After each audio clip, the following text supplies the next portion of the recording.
الناس اللي عندها إيمان في تدبير الله، وأن الله ضابط الكل، وأن الله صانع الخيرات، وأن كل الأشياء تعمل معا للخير الذين هم يحبون الله، عندهم وقاية. فلما بتيجي الكآبة بتمر. عارفين يعني إيه بتمر؟ تقول واحد كده يقول لك إيه، أنا شامم ريحة كآبة، يقول لك لا متهيألك، يقول لك يبقى متهيألي. عدت بيتهز. في واحد بيستسلم، يقول لك انا قعدت 10 ايام في السرير مش قادر اتحرك، مش قادر اشوف حد، مش قادر اسمع حد، مش قادر اكلم حد، مش قادر انزل الكنيسه، مش عايز اروح الشغل، مش عايز اروح.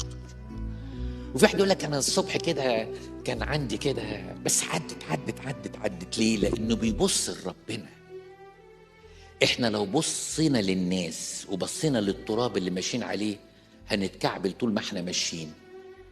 اللي بيبص لربنا عنده حالة من الفرح، حتى وإن كان في ضغط وفي تعب وفي ألم. مفيش إنسان ما بيتألمش، بس بتعدي، لأن الإيمان يخليك تشعر إنك وإنت شايل المشكلة المسيح شايلك. بره الإيمان ظهري بيتقطم من المشكلة.